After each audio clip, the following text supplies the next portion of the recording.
اللهم صل على محمد وآل محمد. بسم اللہ الرحمن الرحیم. الحمد للہ وکفى وسلام علی عباده الذین اصطفى.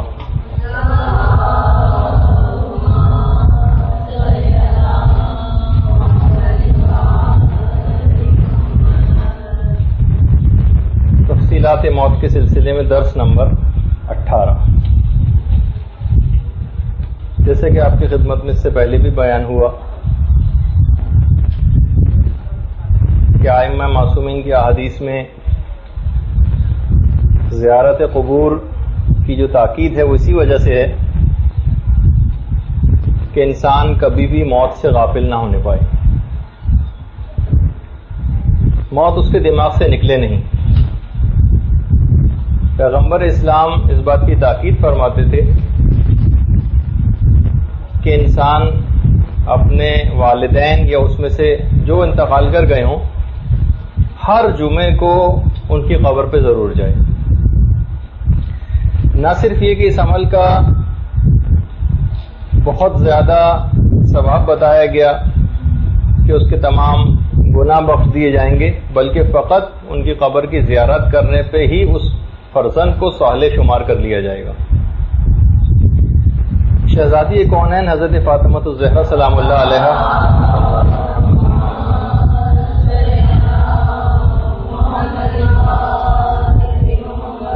ہر ہفتے میں ایک بار حضرت حمزہ کی قبر پہ ضرور جاتی تھی اور ہر اتوار کو دیگر شہداء کی قبور کے اوپر جایا کرتی تھی. یہی وجہ ہے کہ دن اور رات کی جو ہم نمازیں پڑھتے ہیں اس میں جو بار بار مالک یوم الدین کی تکرار ہے وہی ہمیں آخرت، قیامت اور اس دنیا سے بعد کی زندگی کی طرف متوجہ کرنا مقصود ہے. اس بات کی بار بار جبھی تکرار بھی کی گئی. اچھا، ایک بات میں اور اس سے پہلے، جو شخص بھی اس بات کو چاہے اور اس وجہ سے وہ موت کے جلد آنے کو مکروہ سمجھے، اس کو پسند نہیں آ رہی کہ میں جلدی مر جاؤں، لیکن اگر وہ صرف اس وجہ سے اس موت کو پسند نہیں کر رہا ہے کہ تاکہ میں زیادہ سے زیادہ جمع کر سکوں، میں نے توشہ آخرت ابھی جمع نہیں کیا ہے، ابھی میرے ہاتھ میں ہے ہی کیا کہ میں اتنی جلدی مر جاؤں، تو وہ اپنی طول عمر کی دعا کر سکتا ہے. ورنہ لقائے پروردگار سے کراہیت کرنا، یہ جیسے کہ ہم پچھلی گفتگو میں عرض کر چکے ہیں کہ یہ ایک مومن کی شایان شان نہیں، لیکن زیادہ سے زیادہ جمع ہو جائے. وہ واقعہ بڑا مشہور ہے جو آیت اللہ شیخ عبد الکریم حائری کے متعلق کہا جاتا ہے. سن 1355 ہجری میں آیت اللہ شیخ عبد الکریم حائری کا انتقال ہوا ہے، اور یہ وہ آیت اللہ تھے کہ جنہوں نے حوزہ علمیہ قم کی باقاعدہ بنیاد رکھی تھی. حوزہ علمیہ قم کی بنیاد شیخ عبد الکریم حائری ہی نے رکھی تھی. حرم معصومہ قوم کے اندر خود دفن ہیں. جنہوں نے زیارت کی ہے وہ شیخ عبد الکریم حائری کی قبر پہ بھی گئے ہوں گے. انہوں نے اپنا ایک خواب ایک دفعہ آیت اللہ مصطفی عراقی کو بیان کیا تھا.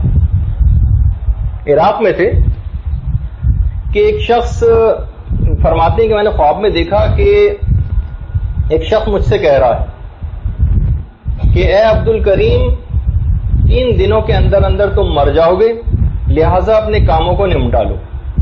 یہ میں نے خواب میں دیکھا. کہنے لگے میں نے اس کو وہم سمجھا. کس طرح کے تو مثلا خواب آتے ہی رہتے ہیں، وہم ہوگا. کہہ رہے میں تیسرے دن اپنے دوستوں کے ساتھ چہل قدمی کرنے ایک باغ میں گیا تو اچانک سے میری طبیعت خراب ہو گئی، اور اتنی خراب ہوئی کہ میں بالکل وہیں گر پڑا. میرے دوستوں نے مجھے میری آبا زمین پہ بچھائی، مجھے لٹایا، اور اس کے بعد پھر میرے دوست مجھے اٹھا کر کربلا لے آئے. علامات موت نمودار ہو گئی، اور میں نے دیکھا کہ 2 افراد میرے پاس آ کر بیٹھ گئے اور کہنے لگے میں سمجھ گیا کہ میری موت آ گئی. انہوں نے کہا کہ ہم تمہاری روح قبض کرنے کے لیے گردش کر رہے تھے. اچھا، انہوں نے یہ کہا. اب جیسے ہی انہوں نے یہ کہا تو جملہ کہا، شیخ عبد الکریم حائری فوراً امام حسین علیہ الصلوۃ والسلام سے متوسل ہوں.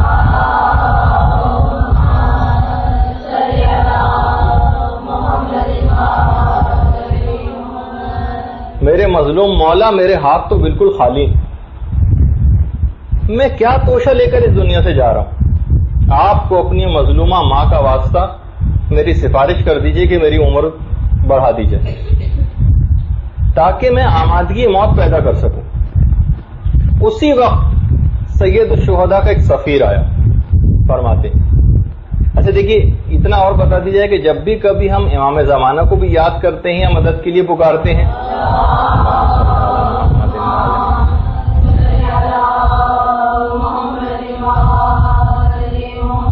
یا مثلا مولا کائنات کو پکارتے ہیں اور وہ مدد کے لیے، تو ضروری نہیں ہے کہ یہ شخصیات خود مدد کے لیے آئیں.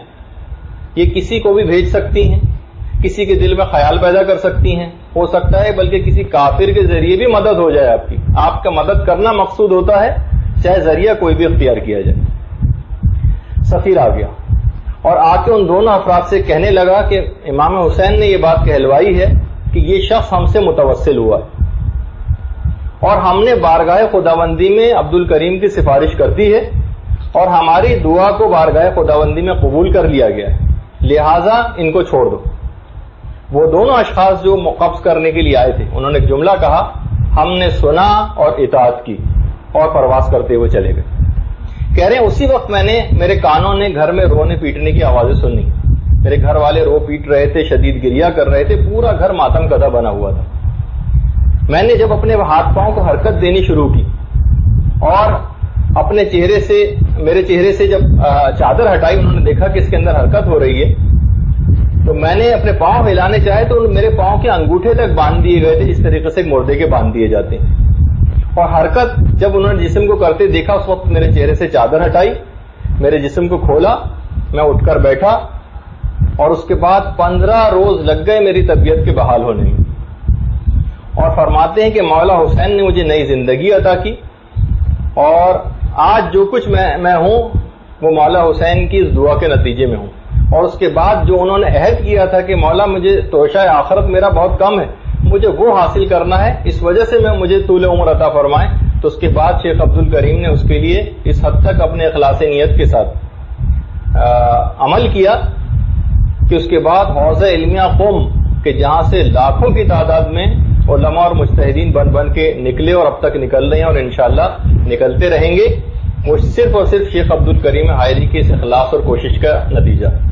یعنی مقصد کہنے کا یہ ہے کہ ہمیں بھی فرض کر لیں کہ ہماری موت کا وقت آ جا چکا ہو، لیکن آج ہم یہ سمجھیں کہ موت کا وقت آ کے ہمارا ٹل گیا ہے اور اب ہمیں آج سے ایک نئی زندگی کا آغاز کرنا. بس آج سے ایسا تھا کہ گویا اب کوئی ضروری نہیں کہ آپ کے ساتھ ایسے ہی ہو کہ جب ہم بالکل واقعی فرشتہ اجل سامنے نظر آ جائے پھر اس کے بعد ہم اس سے کوئی ریکویسٹ کریں اور پھر ایک نئی زندگی لے کر آخرت کے لیے کام کرنا شروع کریں. نہیں، یہ موقع آپ کو ابھی اس وقت حاصل ہے جبکہ فرشتہ اجل نہیں بھی آیا. سمجھیں کہ وہ آ گیا، آپ کو مہلت مل گئی اور اب آپ کو آگے جو ہے وہ کام کرنا ہے. کیونکہ جب دیکھیے ایک میں بات اور بتا دوں، علماء کا کہنا یہ ہے کہ جب بھی کبھی ایک دفعہ بھی حتمی موت آ جائے، وقت آ جائے حتمی موت کا، تو عموماً نبی اور امام اس میں مداخلت نہیں کرتے، عموماً مداخلت نہیں کرتے.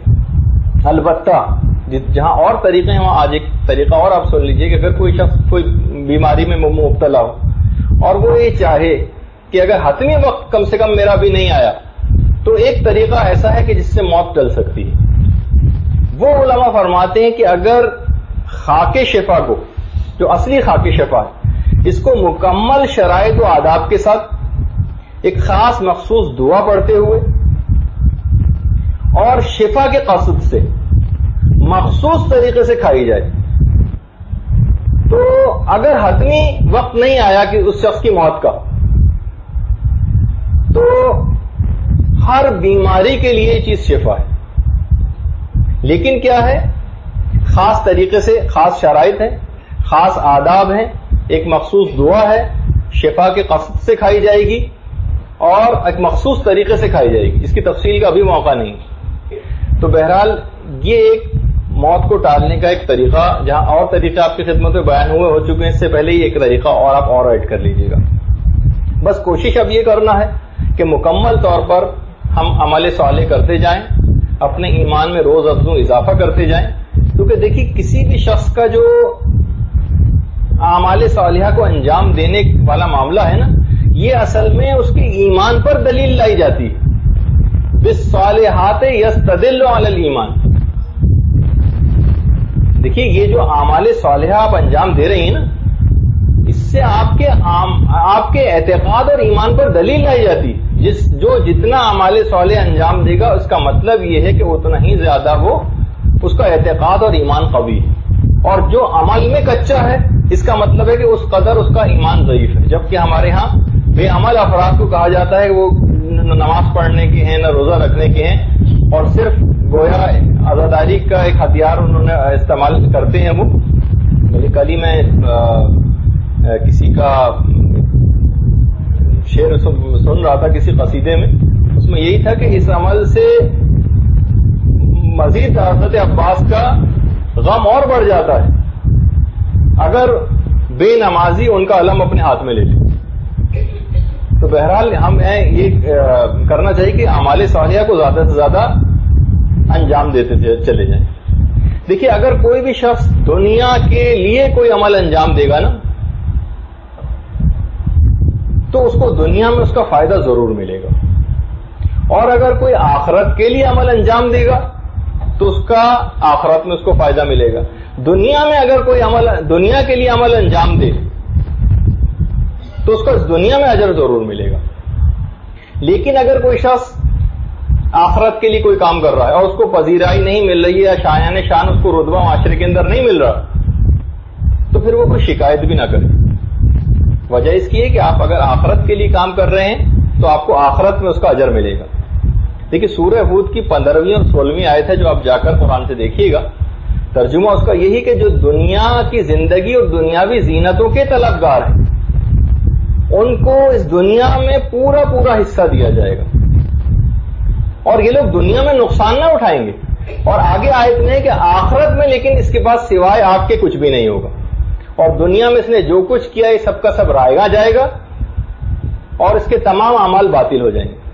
دیکھیے یہی وجہ ہے کہ شیطان جب راندہ درگاہ الہی ہوا تھا نا تو اس نے اپنی عبادات کا اجر مانگا تھا. مولا جو خطبہ قاسیہ میں فرماتے ہیں کہ اس نے 6000 سال تک عبادت کی تھی، اور ایک بہار کی جو روایت ہے اس کے مطابق تو اس نے فقط ایک سجدہ 4000 سال کا کیا تھا، جس میں سوائے پورے 4000 سال کے سجدے میں سوائے دنیا کے کسی چیز کا قصد نہ کیا تھا، مکمل دنیا کا ارادہ تھا. تو اس نے کہا تھا کہ پروردگار یہ جو میں نے اتنی عبادت انجام دی 6000 سال تک، اس کا بدلہ؟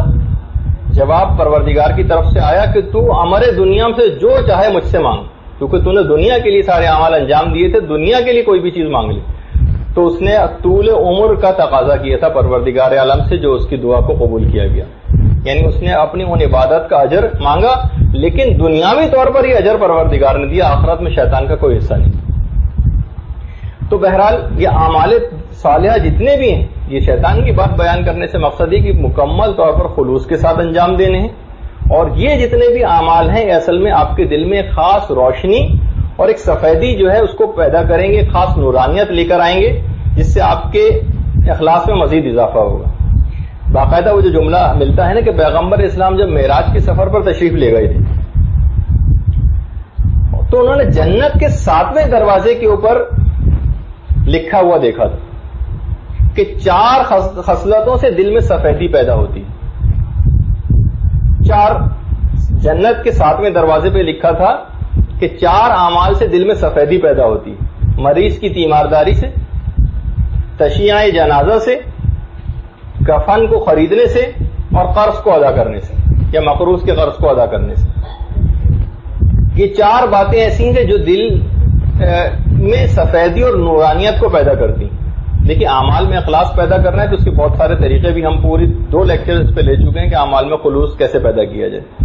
تو سلمان فارسی کو بھی مولا نے، وہ تو آپ کو یاد ہوگا نا کہ جو کفن بھجوایا تھا اسے مولا نے گفٹ کیا تھا سلمان فارسی کو، اور شتیتا کو 7ویں امام نے کفن گفٹ کیا تھا، اور حضرت خدیجہ طاہرہ رضی اللہ عنہا کو 7ویں امام نے کفن گفٹ کیا تھا. اور سلمان فارسی کو بھی مولا نے گفٹ کیا تھا سلمان فارسی کو، اور شتیتا کو 7ویں امام نے کفن گفٹ کیا تھا. اور حضرت خدیجہ طاہرہ رضی اللہ عنہا کو 7ویں امام نے کفن گفٹ کیا تھا. ان کی خواہش یہ تھی کہ مجھے پیغمبر اسلام کی ابا میں کفن دیا جائے.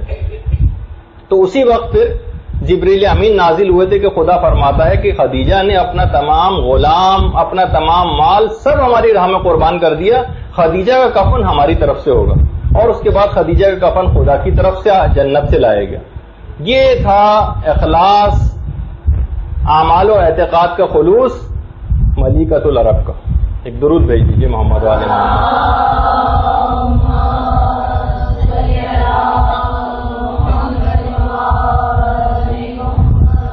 تو بہرحال یہ بات بیان ہو رہی تھی کہ زیادہ سے زیادہ آخرت کو یاد کرنے کے لیے قبور کی طرف جانا، زیارت قبور کے لیے، والدین کی قبر پر جانا، وہاں دعائیں قبول ہوتی ہیں. اور جیسے کہ میں نے پچھلی دفعہ کچھ دنوں کا تذکرہ کیا تھا، اس میں ایک دن اور بھی ہے کہ جس میں جانے کی تاکید ہے، وہ ہے جمعے کا دن. چھٹے امام فرماتے ہیں کہ جمعے کو قبور کی زیارت کے لیے جاؤ، کیونکہ اگر وہ تنگ یا پریشان ہیں تو طلوع فجر سے لے کر طلوع آفتاب کے درمیان ان کے امور میں وسعت دی جاتی ہے. طلوع فجر سے طلوع آفتاب یہ ایک خاص وقت ہے. اس وقت اگر تم جاؤ گے تو وہ تمہاری موجودگی سے آگاہ بھی ہوں گے. یہ خاص طور پر جمعے کے دن اور طلوع فجر سے طلوع آفتاب تک کا جو پیریڈ ہے اس کے اندر قبرستان جانا، کہ اس وقت مردوں کو آزاد کیا جاتا ہے، ان کے عمر میں کچھ وسعت دی جاتی ہے اور وہ اپنے زیارت کے لیے آنے والوں سے آگاہ بھی ہوتے ہیں. شہید دستغیب شیرازی انہوں نے باقاعدہ وصیت کی تھی کہ دفن کے بعد ہر شب جمعہ جمع ہوں لوگ یہاں پر اور میری قبر پر تلاوت قرآن کریں اور میری قبر پر ایک مجلس عزا کو برپا کریں، مصائب گریہ کریں. اور انہوں نے یہ بھی کہا تھا کہ میں اپنے جتنے بھی مستحب اعمال میں نے انجام دی ان کا 1/3 1/3 میں اپنے والد کے نام کرتا ہوں، اپنے تمام زندگی کے مستحب اعمال کا 1/3 1/3 میں اپنی والدہ گرامی کے نام کرتا ہوں، اور 1/3 میں صاحبان حقوق کے نام کرتا ہوں، یعنی جن کو میں نے تکلیف پہنچائی ہے، کبھی کوئی اذیت مجھ سے پہنچ گئی ہو، احتیاطاً رد مظالم کے طور پر میں نے جتنے نیک اعمال انجام دیے ان کا 1/3.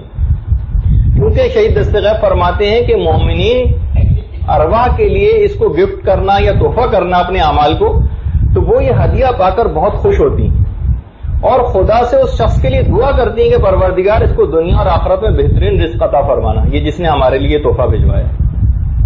اب ہم کچھ عذابوں کا تذکرہ کر رہے تھے اور آج ہی سے ہم اس بات کو شروع کر دیں گے کہ کون سے ایسے اعمال ہیں کہ جن سے ہم عذاب قبر، جو کہ آپ نے پچھلی دفعہ سنے تھے، اس سے ہم مکمل طور پر اپنا پیچھا چھڑا لیں.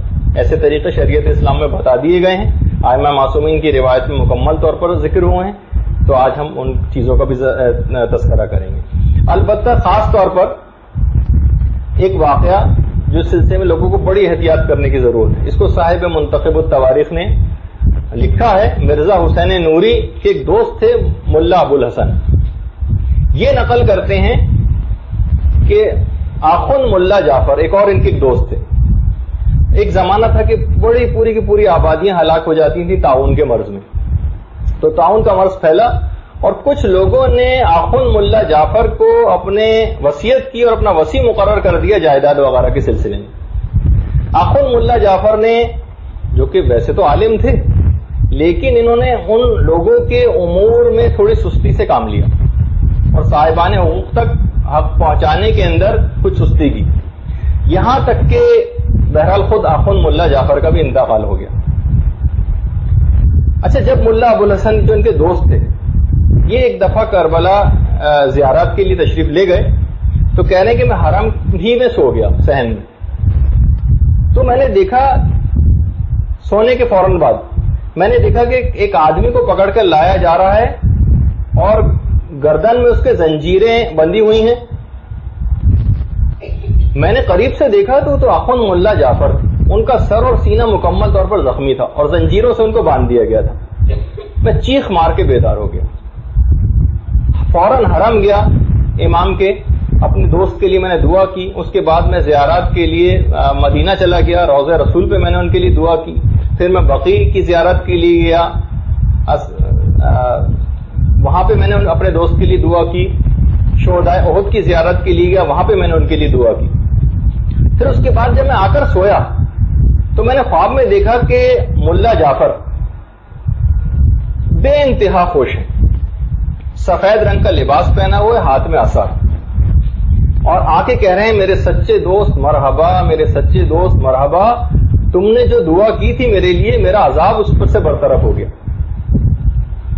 اور میں عذابوں کا شکار تھا لیکن تمہاری دعا کی وجہ سے مجھ پر سے عذاب برطرف ہوئے۔ ابھی تم روضہ رسول سے میرے لیے دعا کر کے نکلے بھی نہ تھے کہ پیغمبر اسلام نے میری سفارش اور شفاعت کی اور مجھے معاف کر دیا گیا، اس کے بعد مجھے غسل دیا گیا، اور یہ ابا جو تم میرے جسم پر دیکھ رہے ہو، یہ شہزادی کونین فاطمہ الزہرا نے مجھے عنایت فرمائی۔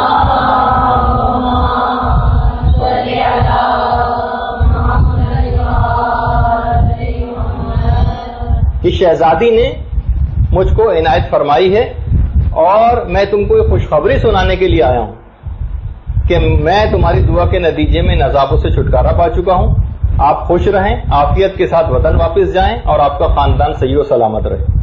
اس پورے واقعے میں آپ نے دیکھا کہ نتیجے کے خاص طور پر اس کے اندر جو بات بیان ہوئی ہے وہ یہ ہے کہ جو صاحبان حقوق ہیں، یعنی جن کے کچھ پیسے آپ کے اوپر دیو ہیں، کسی نے آپ کے پاس کوئی امانت رکھوائی ہوئی ہے، کسی کے بھی حقوق کو اپنے ذمے رکھنا، یہ خود ایک بہت بڑا، اس کی بڑی روایات اس سلسلے میں آئی ہیں، یہ قبر کے عذاب کا ایک بڑا سبب۔ اچھا، اب تو لوگوں کے امور میں بالکل بھی سستی سے کام نہ لیں، اور آپ گھر پہ جا کر تلاش کریں کس کی کون کون سی چیز باقی ہے، کون کون سے حقوق کس کے ہیں، کسی نے قرض کے طور پر آپ کو کوئی چیز دی ہوئی ہے، اس کی ادائیگی کی تاریخ آ گئی ہے، اس کو وہ چیز واپس کرنی ہے، کیونکہ اپنے ذمے ان تمام حقوق کو لے کر قبر میں ساتھ جانا یہ بڑے عذابوں کا سبب بنے گا۔ تو ایک تو ہم نے خاص طور پر یہ بات بیان کی۔ اسی سلسلے میں ایک بات اور بیان ہو جائے، اور وہ ایک بہت بڑا مسئلہ پیش بھی آ جاتا ہے ہمارے ساتھ۔ مسئلہ یہ ہے کہ ہم نے واقعات کربلا کے صرف چند ایک بہت وہ مخصوص پہلو لیے ہیں جو سمجھنے ایک لحاظ سے بالکل رٹے ہوئے ہیں، وہی مصائب ہم سنتے ہیں، ورنہ واقعات کربلا جو دیگر ہیں ان کی طرف سے لوگوں نے اپنی توجہ ہٹا لی۔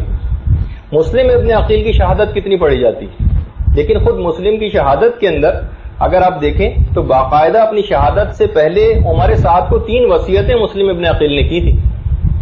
اور دیکھیے، مسلم کو پتا تھا کہ میں مولا کے لیے اپنی جان دے رہا ہوں، جنت میرے لیے یقینی ہے، حق کے اوپر بالکل 100% سے زیادہ ان کو یقین تھا کہ میں حق پر ہوں اور جنت میرا حق ہوگی۔ لیکن کیا ہے جو 3 وصیتیں کی، پہلی وصیت عمر سعد سے یہ کی تھی کہ میرے ذمے 700 درہم کا قرض ہے، 700 درہم کا قرض ہے، میری تلوار اور زرہ بیچ کر میرے قرض کو چکا دینا۔ دوسری میری وصیت یہ ہے کہ مجھے دفن کر دینا، اور تیسری وصیت یہ ہے کہ میرے آقا و مولا تک میرا پیغام پہنچا دینا کہ وہ کوفے نہ آئے۔ یہ 3 وصیتیں کی تھی۔ اچھا، اب عمر سعد نے کہا، اس وقت ذرا کہ اس طرح کے حالات نہیں ہوتے، کہا کہ میں مسلم کے مال سے کوئی سروکار نہیں، صرف زرہ اور تلواری تو ہے، ہم بیچ کے اس کا قرض ادا کر دیں گے، کوئی مسئلہ نہیں، جب ہم اس کو مار ہی دیں گے تو اس کا جسم ہمارے کس کام کا، اس کو دفن بھی کر دیں گے۔ رہا معاملہ حسین کا، تو جب تک وہ ہماری راہ میں مزاحم نہیں ہوتے، جب تک ہمیں ان سے بھی کوئی سروکار نہیں۔ اس کے بعد باقاعدہ مسلم کو لے جایا گیا دارالامارہ پہ، چھت پہ۔ بکر ابن حمران ایک تھا دشمن اہل بیت، اس نے مسلم کو نیچے پھینکنا چاہا اوپر سے، لیکن اس شخص کے بالکل ہاتھ پاؤں ہی جواب دے گئے، بالکل فالج ہو گیا، حرکت بھی نہ کر سکا۔ اچھا، پھر دوسرا شخص آگے بڑھا مسلم کو گرانے کے لیے، تو اس شخص کو اچانک سے پیغمبر اسلام ختمی مرتبت نظر آئے۔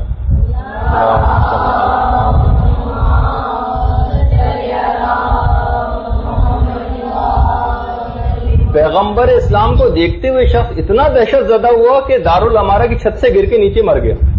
یہاں تک کہ ایک تیسرا شخص تھا، اس نے مسلم کو وہیں پر شہید کیا چھت پر ہی، اس کے بعد مسلم کے لاشے کو اوپر سے نیچے پھینکا۔ مسلم کا سر 2 ضربوں سے جدا کیا گیا، لیکن علامہ مجلسی سے فرماتے ہیں کہ ہائے افسوس، نواسہ رسول کا سر 12 ضربوں سے جدا کیا گیا۔ خیر، تو اس میں بھی اس پورے واقعے کے اندر بات یہی تھی کہ خود مسلم اس بات کے لیے بڑے کنسرن تھے اور بہت اس بات کو محسوس کر رہے تھے کہ اگرچہ مجھے شہادت مل رہی ہے، لیکن 700 درہم کسی اور کا قرض میرے سر کے اوپر ہے، میں اس کو ادا کیے بغیر کہیں اس دنیا سے نہ چلا جاؤں۔ شہادت ہونے کے باوجود اس بات کی بڑی انہوں نے خیال رکھا۔ اچھا ایک اور بھی اس سلسلے میں ایک واقعہ، آخوند مہدی عین عراقی علم اخلاق اور عرفان کے اندر ایک ضرب المثل شخصیت ہے، اور یہ والد ہیں ملا احمد عین عراقی کے. مہدی عین عراقی ملا احمد عین عراقی کے والد ہیں. ملا احمد عین عراقی وہی ہیں جن کی اس وقت سب سے مشہور کتاب ہے علم اخلاقیات کی، عروج السعادہ اردو ترجمہ ہے، معراج السعادات جو اصل کتاب کا نام ہے، اس کو لوگ معراج السعادہ پڑھتے نہیں، وہ معراج السعادات ہے، اور اردو ترجمہ البتہ عروج السعادہ کے نام سے ہوا ہے. ان کی قبر بھی نجف میں صحن امام سے جو متصل ہے جگہ، وہاں پر ملا مہدی عین عراقی دفن ہے. فرماتے ہیں کہ رمضان نجف میں تھا، میں رمضان کے دن تھے، گھر میں بالکل بھی کھانا نہیں تھا اور شدید بھوک کا عالم تھا، نہ ہمارے پاس پیسے تھے. میں اسی حالت میں زیارت قبور کے لیے نکل گیا، زیارت قبور کے لیے نکل گیا. قبرستان میں آ کے بیٹھا، افطار کا وقت تھا، لوگ ایک جنازے کو لے کر آئے. اچھا لوگ ذرا جلدی میں تھے، شاید کسی لاوارث وغیرہ کا جنازہ ہوگا. لوگوں ان کے پاس آئے کہ آپ عالم ہیں، باقی تجہیز و تکفین کی امور آپ خود انجام دیں. کہہ رہے میں نے ٹھیک ہے حامی بھر لی، بولو افراد سب چلے گئے. میں نے مردے کو قبر کے اندر اتارا اور ابھی اس کے چہرے سے کپڑا ہٹا کے اس کے چہرے کو زمین پہ رکھا ہی تھا کہ میں نے دیکھا کہ قبر کے اندر ایک دریچہ نمودار ہو گیا. ملا مہدی عین عراقی جو اخلاق و عرفان کے بڑے استاد ہیں، ملا احمد عین عراقی کے والد ہیں، وہ یہ واقعہ بیان فرما دیں کہ ایک دم سے میں نے دیکھا کہ قبر میں ایک دریچہ نمودار ہوا اور میں نے اپنے آپ کو ایک باغ میں پایا. ایک بہترین جواہرات سے مرصع ایک محل تھا. ایک شخص، میں اندر گیا تو دیکھا کہ ایک شخص ایک مسند لگا کے بیٹھا ہوا، اس کے اطراف کے اندر بہت سارے لوگ جمع ہیں. میں بھی سلام کر کے وہاں پر بیٹھ گیا. وہ لوگوں کے سوالات کے جوابات دیتا جا رہا تھا اور بہت خوش تھا. اچانک سے میں نے دیکھا کہ ایک سانپ چلتا ہوا آیا، اس شخص کو پیچھے سے آ کے ڈنک مارا. ایک دم سے اس آدمی کا چہرہ متغیر ہو گیا، شدید تکلیف میں دوہرا ہو گیا. بہت دیر اس کو آہستہ آہستہ اپنے حواس کو قابو کرتے ہوئے لگی اور اس کے بعد پھر اس نے لوگوں سے پھر سوال جواب دوبارہ شروع ہو گئے. پھر وہ خوشی خوشی بیان کرنے لگا. تھوڑی دیر میں پھر دوبارہ وہ سانپ آیا، اس کو پھر ڈسا اور پھر چلا گیا. اس کی حالت پھر خراب ہو. اس طرح سے بار بار ہوا. مجھ سے بالآخر برداشت نہیں ہو سکا. میں اٹھ کے فوراً اس شخص کے پاس گیا، کہا کہ حضور یہ بتائیے کون سی جگہ ہے، آپ کون ہیں، یہ محل کون ہے، یہ سانپ کون ہے، یہ سب لوگ کون ہیں جو آپ کے اطراف میں بیٹھے ہوئے، یہ کیا ماجرا ہے، میری کچھ سمجھ میں نہیں آ رہا. وہ آدمی کہنے لگا کہ تم نے مجھے نہیں پہچانا، میں وہی مردہ ہوں جس کو تم ابھی دفن کر کے آئے ہو، اور یہ برزخی جنت ہے اور یہ میرا محل ہے. اور یہ سارے افراد جو اس وقت یہاں پر آپ کے سامنے بیٹھے ہوں، یہ میرے مرحوم رشتہ دار ہیں جو مجھ سے پہلے انتقال کر چکے ہیں. میں نماز، روزہ، حج، زکوٰۃ، خمس اس کا بہت پابند تھا. پروردگار عالم نے میرا انجام بخیر ہوا ہے اور یہ برزخ میں جنتی ٹکڑا مجھ کو دیا گیا ہے. لیکن یہ جو سانپ آپ دیکھ رہے ہیں جو مجھے بار بار ڈس رہا ہے آ کر، میں نے اپنی زندگی میں ایک ایسا غلط فیصلہ کیا تھا جو اقامت شریعت کے مطابق نہیں تھا. ایک دکاندار کا معاملہ تھا. دکاندار گاہک کے ساتھ جھگڑا کر رہا تھا. دکاندار کہتا تھا کہ اس کے 300 روپے مجھ پر بقایا ہیں، 300 درہم، اور دکاندار کہتا تھا کہ 250 درہم باقی. تو میں اپنے الفاظ میں کہوں کہ اسمارٹ بننے کے چکر میں کہ لوگ بہت سارے معاملات کے اندر دخل اندازی کرتے ہیں اور فیصلہ کرانے کی کوشش کرتے ہیں، میں نے کہا ایسا کرو کہ جھگڑا چکانے کا اچھا طریقہ یہ کہ 25 روپے تم دونوں چھوڑ دو، یعنی 275 روپے لے لو.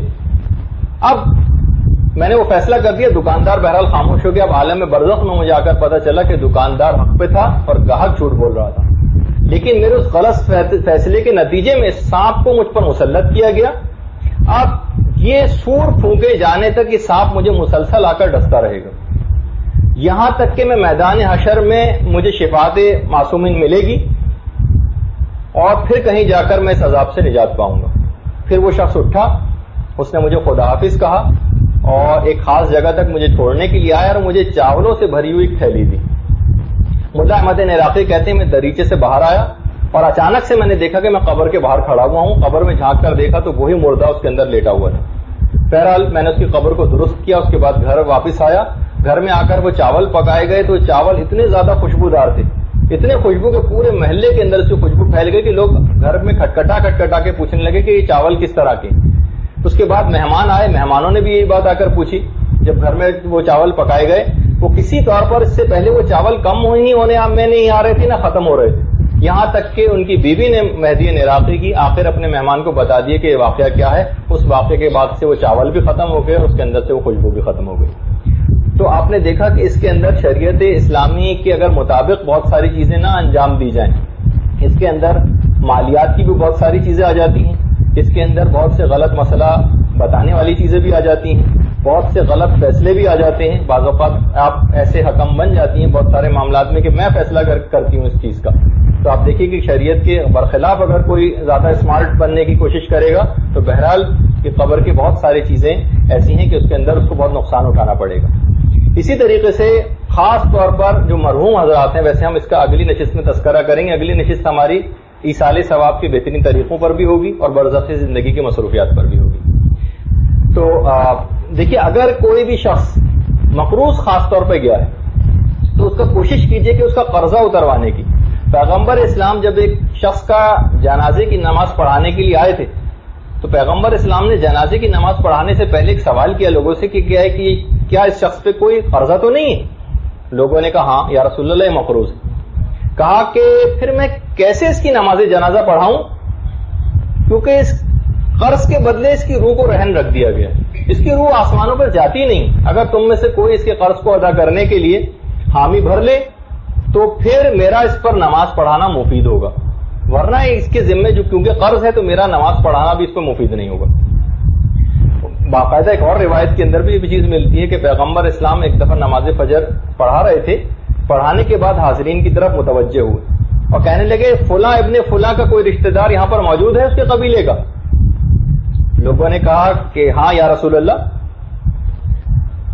کہا کہ اگر کوئی یہاں پر اس کا رشتہ دار موجود ہے تو اس کو یہ بات معلوم ہونا چاہیے کہ تمہارے فلاں رشتہ دار کو جنت کے دروازے پر روک لیا گیا کیونکہ وہ مقروض ہے, اس کے ذمے کچھ قرض ہے. اگر تم چاہتے ہو کہ اس پر سے عذاب برطرف ہو جائیں تو فدیہ دے کے اس کو چھڑا دو, یعنی اس کے قرض کو ادا کر دو. اور اگر تم چاہتے ہو کہ وہ عذاب اس پر ہوتے رہیں تو اس کا قرض مت اتارو. تو دیکھیے کہ اس حد تک کی ساری چیزیں ہیں کہ مالیات کے امور میں خاص طور پر آپ گھر جائیے, اپنے پاس دیکھیے کس کی کون سی چیزیں موجود ہیں, کسی سے ہم نے کون سی چیز لی تھی جو اس کو واپس نہیں کی ہے. کیونکہ جب ہم میدان قیامت کے متعلق گفتگو کریں گے نا, وہ بڑی تفصیل سے گفتگو آئے گی, تو میدان قیامت کے اندر بھی یہ چیز بیان ہوگی کہ کسی شخص کے 1 روپے کے بدلے ایک اونچی جگہ پہ اس شخص کو کھڑا کر دیا جائے گا اور کسی کا 1 روپیہ بھی اس کے ذمے ہوگا تو اس کے نام اعمال سے 700 قبول شدہ نمازیں کاٹ کے اس کے نام پہ کر دی جائیں گی جس کا اس نے 1 روپیہ مارا تھا. حاجی نوری ذکر کرتے ہیں ایک عالم سید محمد کے حوالے سے, کہہ رہے کہ ان عالم کے والد انتقال کر گئے. انتقال کے 1 سال کے بعد انہوں نے اپنے والد کو خواب میں دیکھا. کہا اپنے والد گرامی سے خواب میں پوچھ رہے ہیں کہ آپ اتنے عرصے 1 سال تک ہمارے خواب میں کیوں نہیں آئے, اتنے عرصے بعد آئے؟ کہا میں ایک بہت بڑی مشکل میں پھنسا ہوا تھا جس سے اب مجھ کو چھٹکارا ملا.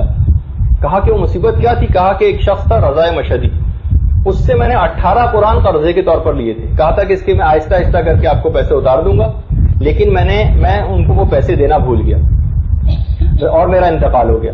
رضا مشہدی نے کل مجھے معاف کیا تو آج مجھ کو ان عذابوں سے چھٹکارا ملا. انہوں نے فوراً عالم سید محمد نے اپنے بھائیوں کو خط لکھا کیونکہ دوسری جگہ پہ رہتے تھے. کہا کہ آپ جا کے رضا مشہدی سے معلوم کریں کہ واقعی ایسا معاملہ ہے. ان کے بھائی رضا مشہدی کے پاس گئے تو اس نے کہا کہ ہاں آپ کے والد مجھ سے 18 قرآن قرضے کے طور پر لے گئے تھے اور بعد میں ان کا انتقال ہو گیا, انہوں نے نہیں دیے مجھے, میں نے بھی تقاضا نہیں کیا کیونکہ میرے پاس کوئی تحریری ثبوت موجود نہ تھا. لیکن کل ہی میرے دماغ میں یہ بات آئی کہ اچھا نہیں ہے کہ ایک مرحوم جو ہے وہ میرا مقروض رہ جائے, تو میں نے ان کو معاف کیا. تو اس معاف کرنے کے نتیجے میں آپ دیکھیے کہ اس معافی ہونے کے بعد 1 سال تک وہ مستحق عذاب رہے, اتنے بڑے عالم ہونے کے باوجود, کیونکہ اس معاملے کے اندر یعنی دوسروں کے اموال کے سلسلے میں کوئی بھی کوتاہی کرنا, نظر اندازی سے کام لینا اور سستی برتنا, یہ آخرت کے اندر ایک بڑا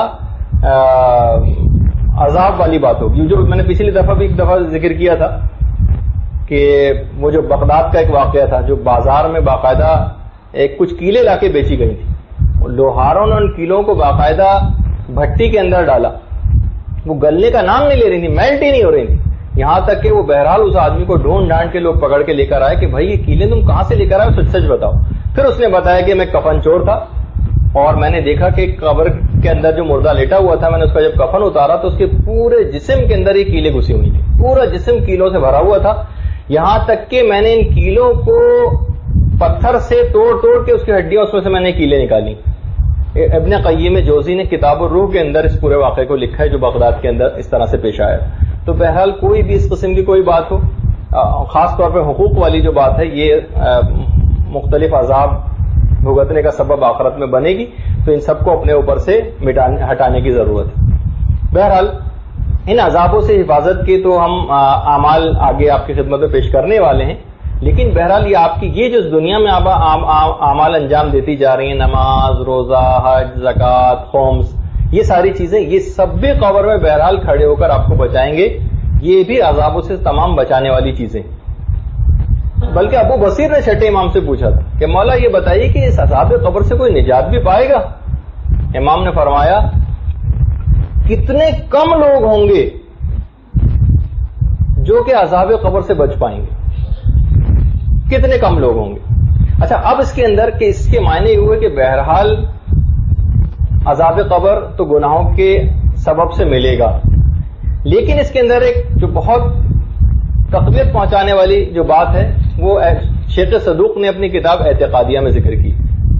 کہا کہ مومن کے لیے قبر کے اندر سخت سے سخت عذاب بھی آنکھ کے پھڑکنے، جو ہماری آنکھ جب پھڑکتی یا جونک لگانے کے برابر ہوگا. جس طرح انجیکشن کی ایک سوئی لگتی ہے نا، بس اتنا سخت سے سخت عذاب بھی مومن کے لیے اس طرح سے ہوگا.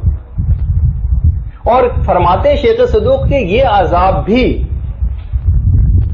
ان گناہوں کے بعد ہوگا معاف ہونے کے جو دنیاوی تکلیفوں کی وجہ سے، مصیبتوں کی وجہ سے، پریشانیوں کی وجہ سے، بیماریوں کی وجہ سے یا سکرات کی سختی بھگتنے کے بعد باقی رہ گئے ہوں.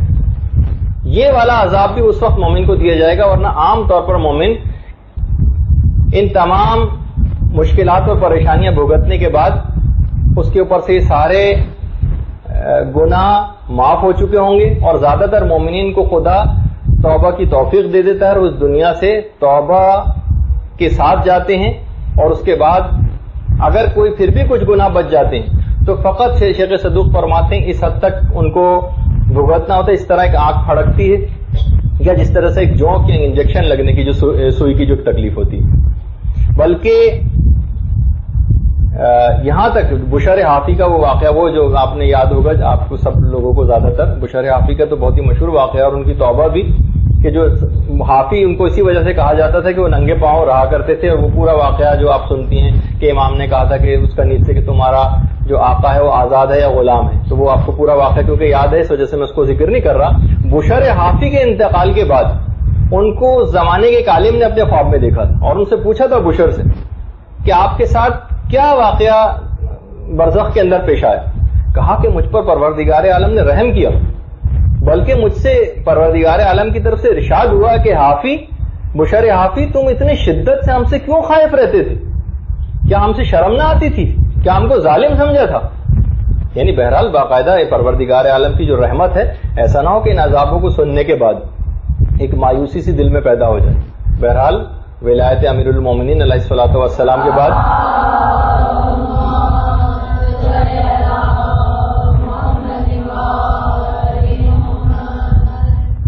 اور گناہوں سے توبہ کے بعد پھر مومن کو پریشان ہونے اور گھبرانے کی کوئی ضرورت نہیں. بس اپنا نامہ اعمال کو وزنی کرتا چلا جائے، توبہ اور ولایت کے ساتھ اپنے امور کو آگے بڑھاتا چلا جائے، اور بس انشاءاللہ رحمت خدا اس کے شامل حال ہوگی اور اس کو کوئی قبر کے اندر اور برزخ میں بھی کوئی پریشانی نہ ہوگی. اچھا دیکھیے، برزخ میں جو فلاح اور سعادت، ابھی ہم نے اتفاق سے دیکھی، وہ اس کا وقت نہیں آ سکا ہے کہ ہم وہ اعمال کا تذکرہ کریں الگ سے کہ جو قبر کے اندر بہت زیادہ فائدہ دینے والے. خیر ابھی ہو سکتا ہے آگے چل کے کچھ آ بھی جائیں، لیکن بہرحال برزخ کے اندر جو حقیقی فلاح اور سعادت والی بات ہے وہ ان افراد کو ملے گی، روایات میں ہے کہ جو شہادت کی موت جن کو ملتی، راہ خدا میں جو لوگ شہید ہو جائیں انہیں مردہ گمان بھی نہ کرنا، یہ زندہ ہیں اور اپنے پروردگار سے رزق پاتے ہیں. اچھا، یہ جو شہادت ہے کیا یہ فقط میدان جنگ میں جو لوگ شہید ہو جاتے ہیں ان سے مخصوص ہے؟ چھٹے امام سے یہ بات پوچھی گئی۔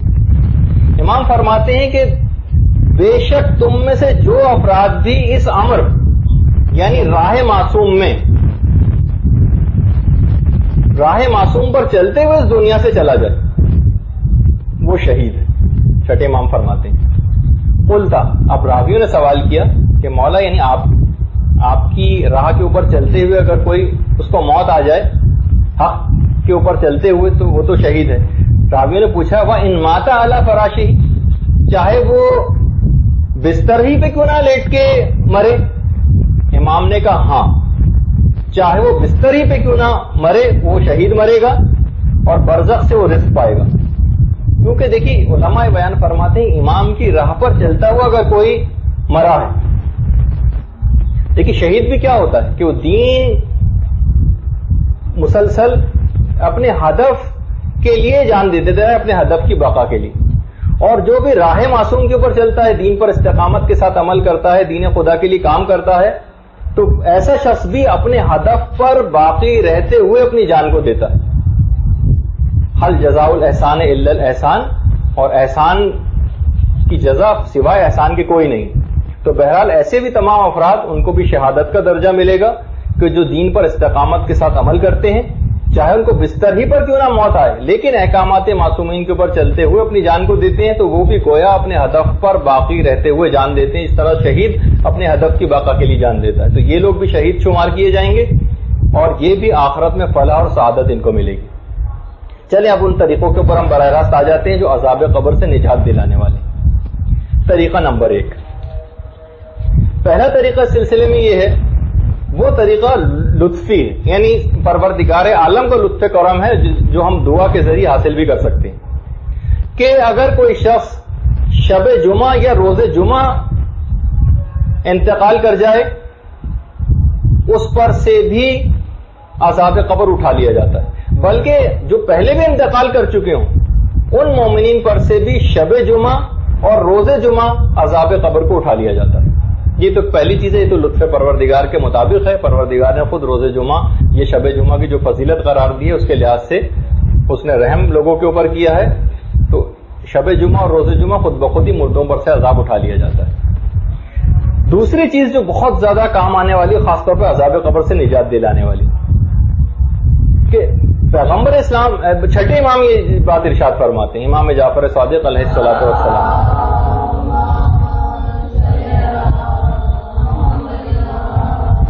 جو شخص بھی لوگوں کی تکلیف کو دور کرے گا اللہ آخرت کی تکلیفوں کو دور کر دے گا، اور وہ شخص اپنی قبر سے ٹھنڈے کلیجے کے ساتھ باہر آئے گا۔ دوسروں کی جو بھی تکلیفوں کو دور کرے گا پروردگار اس کی تکلیفوں کو دور کر دے گا آخرت کی، اور وہ قبر سے ٹھنڈے کلیجے کے ساتھ باہر آئے گا۔ اور تیسری چیز ہے، خدا اگر کسی کو اس عادت دے، خیر اس سرزمین کی اپنی بھی خصوصیت ہے، روضۃ الحسینیہ میں باقاعدہ روایت ہے، شیخ بھائی نقل کرتے ہیں، شیخ بھائی کے والد کہتے ہیں کہ میں کربلا میں حرم امام میں آیا اور وقت سحر، اچھا خواب کی بات نہیں، وقت سحر کہہ رہے ہیں میں نے اپنی آنکھوں سے دیکھا کہ 2 افراد کسی جگہ اندر گئے اور ایک شخص کو زنجیروں سے باندھ کے باہر نکال کر لائے۔ معلوم یہ چلا کہ وہ شخص جو تھا ایک رات پہلے ہی کربلا میں دفن ہوا تھا اور گردن اس کی زنجیر سے باندھی ہوئی تھی، اور وہ 2 اشخاص اس سے ایک جملہ کہہ رہے تھے، جاگتی آنکھوں سے دیکھ رہے ہیں شیخ بھائی کے والد، اس سے ایک جملہ کہہ رہے ہیں، بدبخت تو کیا اس قابل ہے کہ زمین کربلا میں دفن؟ جب اس کو وہ لوگ لے کر چلے اس وقت اس شخص نے امام کی زری کی طرف رخ کیا اور ایک جملہ کہا، یا ابا عبداللہ انی استجرت بجوارک وانا ضیفک، میں آپ کا مہمان ہوں مولا اور آپ سے پناہ طلب کرتا ہوں۔ شیخ بھائی کے والد کہتے میں نے دیکھا اس وقت ایک دم سے زری کا دروازہ کھلا اور سید الشہداء باہر آئے،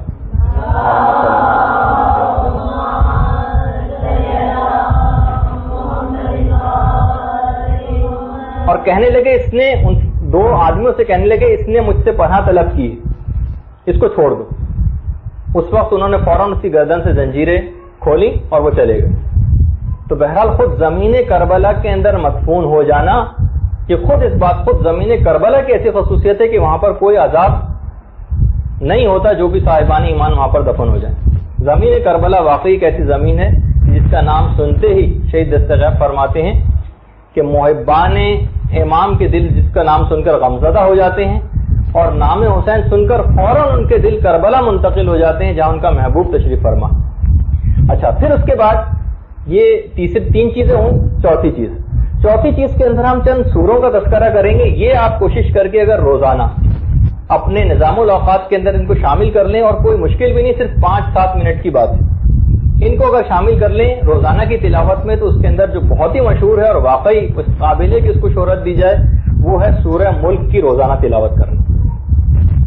علماء باقاعدہ اس بات کی تاکید فرماتے ہیں کہ اس سورے کو خود پڑھے، اپنے بیوی بچوں کو اس بات کی تاکید کرے انسان کی وہ سورے کو پڑھیں، بلکہ اپنے گھر والوں اور پڑوسیوں کو بھی اس سورے کو سکھائیں کہ وہ اس کو یاد کریں اور روزانہ اس کی تلاوت کیا کریں۔ اس سورے کو کہا جاتا ہے کہ یہ جھگڑا کرنے والا سورہ ہے، یہ جھگڑا کرنے والا سورہ ہے۔ یہ باقاعدہ عذاب کے فرشتوں سے جھگڑا کرے گا اور اس کو عذاب نہیں ہونے دے گا۔ یہی جھگڑا ان بچوں کے لیے جو نابالغت کے زمانے میں انتقال کر جاتے ہیں، کہ ساقط شدہ جو بچے ہوتے ہیں، ان کے متعلق بھی یہ ہے کہ قیامت کے دن یہ جنت کے دروازے پر کھڑے ہو جائیں گے اور کہیں گے کہ پروردگار، جھگڑا کریں گے پروردگار سے کہ ہم جب تک جنت میں داخل نہ ہوں گے جب تک اپنے والدین کو نہ لیں گے۔ تو وہاں بھی یہی جھگڑا کرنے کا تذکرہ آیا ہے۔ اچھا، اس سورہ کو جو سورہ ملک ہے اس کو مانعہ کہا جاتا ہے۔ یہ حتیٰ کہ پروردگار عالم سے جھگڑا کرے گا۔ عذاب کے جب فرشتے آئیں گے اس مردے کو عذاب دینے کے لیے، تو یہ فرشتہ پروردگار سے کہے گا، اے میرے رب، اس شخص نے مجھے تیری کتاب سے منتخب کر کے پڑھا تھا، مجھے سیکھا تھا اور پڑھا تھا، اگر تو اس شخص پر پھر بھی عذاب کرنا چاہتا ہے تو تجھ پر لازم ہے کہ مجھے اپنی کتاب سے مٹا دے۔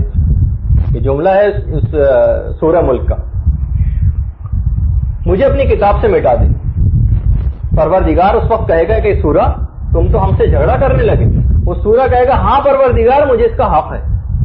اب آپ دیکھیے تو یعنی اس سورے کے اندر اسی وقت جیسے ہی وہ یہ کہے گا کہ مجھے حق ہے، پروردگار اس سورے کی شفاعت اس مومن کے حق میں فوراً قبول کر لے گا اور فرشتے بغیر عذاب کیے فوراً وہاں سے چلے جائیں گے۔ تو دیکھیے کتنا یہ روزانہ سورہ ملک، آپ اس کو اگر پڑھنا شروع کریں تو آپ خود دیکھیں گے کہ یہ بہت ہی مختصر سا سورہ ہے، اور پیغمبر اسلام نے جب اس سورے کی فضیلت بیان کرنی شروع کی تھی تو ہر چھوٹے بڑے نے اور ہر آزاد و غلام نے اس سورے کو یاد کر لیا تھا۔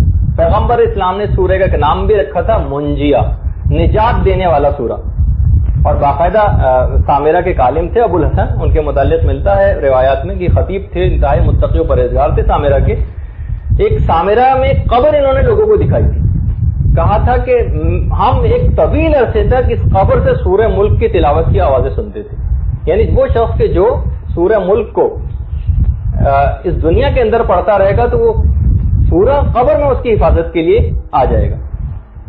تو ایک تو سورہ ہو گیا سورہ ملک، اس کی روزانہ معمول بنانا چاہیے تاکہ عذاب قبر کا مسئلہ ہی بالکل ختم ہو جائے۔ دوسری چیز ایک اور ہے جو روایات کے اندر بیان ہوئی ہے، وہ ہے بیماری کے دوران سورہ توحید کی تلاوت کرنے کا مسئلہ۔ بیماری، اگر کوئی شخص بیمار ہو جائے اور بیماری کے دوران سورہ قل هو اللہ احد پڑھتا رہے تو اس سورے کو بیماری میں پڑھنے والے کو عذاب قبر سے مکمل طور پر محفوظ کر دیا جاتا ہے۔ بلکہ پیغمبر اسلام ایک اور بات بیان فرماتے ہیں کہ قیامت میں ملائکہ اس کو اپنے دونوں ہاتھوں پر اٹھائیں گے، اپنے ہاتھوں پر اٹھائیں گے اور پل صراط کو پار کروائیں گے۔ یعنی خود بھی اس کو چلنے کی ضرورت نہیں ہوگی پل صراط پر، اس کو اٹھائیں گے، پل صراط سے پار کرا کر اور جنت کے دروازے پر لے جا کر اس کو چھوڑ دیں گے۔ نور الصدور فی شرح القبور کی روایت۔ اچھا یہ ہو گئے سورے۔ اچھا ایک سورہ بھی میں آگے چل کے اور بیان کروں گا، لیکن اس سے پہلے ایک اور چیز، خاص طور پر اس کی بھی بڑی تاکید آئی ہے روزانہ 100 مرتبہ استغفار پڑھنے کی۔ روزانہ 100 مرتبہ جو شخص بھی استغفار پڑھے گا، استغفر اللہ ربی واتوب الیہ، صدق نیت سے اور اس کی تسبیح، عذاب قبر اس پہ سے مکمل طور پر برطرف ہو جائے گا۔ منازل الاخرہ میں شیخ عباس قمی نے بھی اس روایت کو لکھا ہے۔ اسی طریقے سے ایک اور بھی عمل ہے جو عذاب قبر سے نجات دلانے والا ہے، وہ ہے بیماروں کی عیادت اور خدمت کرنے کا۔ بیماروں کی عیادت اور بیماروں کی خدمت کرنا۔ وحشت قبر اور عذاب قبر سے اس شخص کو مکمل طور پر پناہ دے دی جائے گی۔ اور ابھی جس کا ایک اور طریقہ اس میں تو ابھی آپ نے سن ہی لیا، وہ ہے مولا کائنات کی محبت۔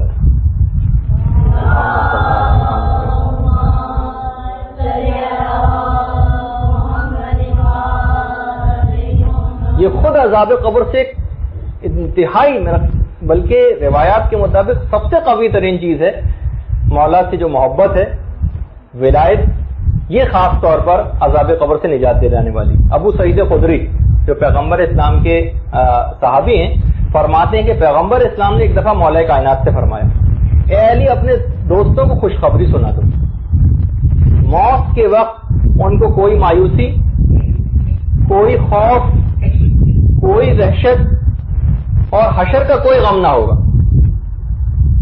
آپ نے بہت اطمینان سے اس حدیث کو سنا۔ کوئی نہ وحشت ہوگی، اپنے دوستوں کو خوشخبری سنا دے والی کہ موت کے وقت نہ ان کو کوئی وحشت ہوگی، نہ کوئی خوف ہوگا اور حشر کا کوئی غم بھی نہ ہوگا۔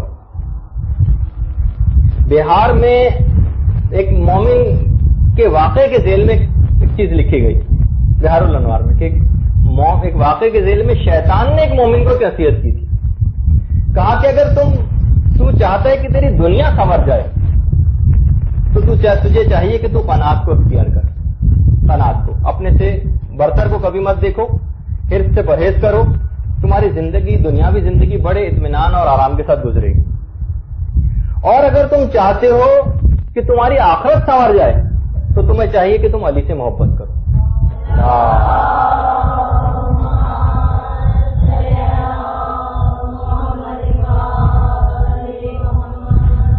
تو بہرحال خود ایک بہت مستقل چیز ہے محبت اہل بیت، اس پہ جتنا بھی ہم شکر کریں کم ہے، کہ یہ تو ہم کو لطفاً پروردگار کی طرف سے خود ہی حاصل ہو گئی، اس میں تو ہمیں کچھ کرنا بھی نہیں پڑا، کوئی محنت بھی ہمیں نہیں کرنی پڑی، اور یہ اتنی بڑی ہمیں ایک سعادت مل گئی۔ اب اس کی حفاظت کرنا اور اپنی اس نسبت کو ضائع نہ ہونے دینا بھی ہمارا کمال ہوگا۔ اچھا، اب آ جائیے اگلا طریقہ، یہ قبر کے عذاب سے بچانے کا ایک بہت ہی بہترین نسخہ ہے، اور وہ ہے مومنین کی حاجت روائی کرنا۔ مومنین کی حاجت روائی، محدث نعمت اللہ جزائری اور علامہ مجلسی دونوں بالکل ہم اثر تھے اور تقریباً دوستوں کی طرح رہا کرتے تھے۔ اچھا، علامہ مجلسی کا ایک ظاہری طور پر ایک بڑی ٹھاٹ باٹ کی زندگی علامہ مجلسی گزارا کرتے تھے کہ اکثر لوگوں کو بڑا اشتباہ ان کے متعلق ہوا تھا۔ اچھا، اس زمانے میں ذرا زہد خشک، اس طرح کی بہت سے لوگوں کی طبیعت صوفیہ کا دور بھی تھا، تو زاہدان خشک ذرا کافی زیادہ پائے جاتے تھے۔ بہرحال علامہ مجلسی ایک ظاہری طور پر تھوڑے سے ٹھاٹ باٹ کے ساتھ رہا کرتے تھے۔ محدث نعمت اللہ جزائری کے ساتھ ان کی اکثر بات چیت ہوتی تھی۔ محدث جزائری انتہائی سادہ ترین زندگی گزارتے تھے، بہت ہی لو پروفائل میں اور بہت ہی تقریباً ایک بہت غربت والی زندگی۔ فرماتے ہیں کہ دونوں میں آپس میں بات چیت ہونے لگی کہ جو کوئی بھی ہم میں سے پہلے اس دنیا سے جائے گا وہ دوسرے کو خواب نہیں آ کر بتائے گا کہ کون سا لائف اسٹائل زیادہ بہتر اور مناسب ہے۔ اتفاق ایسا ہوا، اتفاق تو نہیں، خیر پروردگار کی جو مصلحت، علامہ مجلسی کا انتقال پہلے ہو گیا۔ محدث نعمت اللہ جزائری نے ان کو اپنے خواب میں دیکھا، دونوں میں پہلے ہو چکا تھا وعدہ کہ جو بھی پہلے مر جائے گا وہ اپنی حالت بتائے گا۔ دیکھا کہ علامہ مجلسی نے ایک بہترین لباس فاخرہ پہنا ہوا ہے، انہوں نے، محدث جزائری نے فوراً جا کر ان کا ہاتھ پکڑ لیا علامہ مجلسی کا۔ اچھا، ایک میں بات اور بتا دوں کہ اگر کوئی شخص یہ چاہتا ہے، یہ بہت مشہور ہے، ویسے تو روایات وغیرہ میں تو نہیں لیکن ایک مشہور ہے بات، کہ اگر کوئی شخص یہ چاہے کہ مردہ اسے کوئی خواب میں نظر سے کوئی بات پوچھنا چاہے تو اگر وہ اس خوابی میں مردے کا ہاتھ پکڑ لے تو جب تک وہ ہاتھ چھوڑے گا نہیں جب تک وہ مردہ نہیں جائے گا۔ خیر، تو انہوں نے بہرحال جا کر سیدھے محدث جزائری نے وہ ہاتھ پکڑ لیا اور کہا کہ آپ کو میں وعدہ یاد دلانا چاہتا ہوں کہ آپ مجھے بتائیے کہ آپ کے ساتھ کیا ہوا۔ علامہ مجلسی فرماتے ہیں کہ میری بیماری جب بہت شدت اختیار کر گئی تو اچانک میں نے دیکھا کہ ایک شخص میرے پاس آ کر بیٹھا ہے اور میرے جسم میں جس جس جگہ پہ درد تھا وہ وہاں پر ہاتھ رکھتا چلا گیا اور میرا وہ درد غائب ہوتا چلا گیا۔ یہاں تک کہ میں نے اچانک سے دیکھا کہ میرا جسم سامنے پڑا ہوا ہے اور میں سامنے کھڑا ہوا ہوں. اس وقت میں نے اپنے اہل خانہ کے گریے کی آواز سنی اور میں لوگوں کو چیخ چیخ کے بتا رہا تھا کہ میں سامنے موجود ہوں, تم لوگ کیوں رو رہے ہو, لیکن کوئی میری بات سن ہی نہ رہا تھا. بہرحال مجھے غسل دیا گیا, کفن دیا گیا. جب مجھے دفن کے لیے لے گئے تو میرے جسم کو قبر کے اندر لٹایا. میں نہیں چاہتا تھا کہ اس قبر کے اندر جاؤں, لیکن پھر اچانک سے خود بخود میرا دل راغب ہوا اور میں قبر کے اندر چلا گیا اپنے جسم کے ساتھ ہی. جب قبر بند کی گئی تو پروردگار کی طرف سے آواز آئی, مجلسی کیا لائے ہو؟ اچھا, فرماتے ہیں علامہ مجلسی, اعمال کا معاملہ تو میرا کمزور ہی رہا, فقط ایک نیکی جو میں نے اس دنیا میں کی تھی وہ میرے بہت کام آئی. اچھا, اس کی یہ معنی نہیں کہ علامہ مجلسی کی جو ساری خدمات تھی سب بیکار ہو گئی, لیکن بہت ساری چیزوں کو بہت ہائی لائٹ کر کے بھی بعض اوقات بتایا جاتا ہے تاکہ لوگوں کو عمل کے لیے رغبت ہو کہ انہیں کیا کرنا چاہیے. کہا کہ ایک نیکی میرے بڑے کام آئی. وہ نیکی یہ تھی کہ ایک دفعہ میں ایک بازار سے گزر رہا تھا, ایک مومن کو لوگ پکڑ کر مار رہے تھے. میں نے جا کے پوچھا تو معلوم یہ چلا کہ یہ شخص ان لوگوں کا مقروض ہے, یہ لوگ اس سے پیسوں کا تقاضا کر رہے ہیں لیکن اس کے پاس پیسے نہیں, کہاں سے دے پیسے. تو میرے پاس, میں کیونکہ مالدار تھا تو میں نے اپنا مال دے کر اس شخص کو اس پہ سے قرضہ اتروایا اور اس مقروض کو چھڑوایا. میری یہ نیکی قبول ہو گئی. اے جزائری, اگر اس دنیا میں میرے پاس مال دنیا نہ ہوتا تو میں آخر اس کو خرچ کر کے کس طرح سے نجات کو حاصل کرتا. محدث جزائری فوراً بیدار ہوئے اور سمجھ گئے کہ علامہ مجلسی نے یہ مال دنیا خود اپنے عیش و آرام کے لیے جمع نہیں کیا تھا, بلکہ مومنین کی حوائج کو پورا کرنے کے لیے جمع کیا تھا, اور یہی ان کے لیے سرمایہ نجات ثابت ہوا. روضۃ الجنات کے اندر پورے باقاعدہ یہ پورا واقعہ لکھا گیا محدث جزائری کا اور علامہ مجلسی کا. تو مومن کی حاجت روائی کرنا کبھی بھی, جیسے میں نے پچھلی دفعہ کہا تھا شہید دستے غیب, کہ کبھی بھی اس کو ریفر نہ کریں کسی اور کی طرف. کوشش کریں کہ آپ خود آگے بڑھ کر اس کی اس مدد کو کر دیں. ایسا نہ ہو کہ آپ ادھر ادھر ٹالنے کے لحاظ سے اس کو کسی اور طرف بھیج دیں. اچھا, تو آج کی حد تک ہم گفتگو یہاں پر روکتے ہیں. انشاءاللہ قبر کی عذاب سے بچانے کے جو مزید طریقے ہیں وہ ایصال ثواب کے بہترین طریقے, ثواب جاریہ کے بہترین طریقے کون سے ہیں, اور اس کے بعد ہم ذکر کریں گے عالم برزخ کی مصروفیات. تقریباً 2 نشستیں اس پر ہوں گی. اس کے بعد جیسے کہ میں ہر دفعہ کہہ رہا ہوں کہ رجت کا ایک مختصر تذکرہ آئے گا, امام کے ظہور کی بات آئے گی, اور اس کے بعد پھر میدان قیامت اور بلکہ قیامت کی تفصیلات آگے چل کر بیان ہوں گی. آج کی اس تک گفتگو ہم روکتے ہیں. والسلام علیکم ورحمۃ اللہ وبرکاتہ.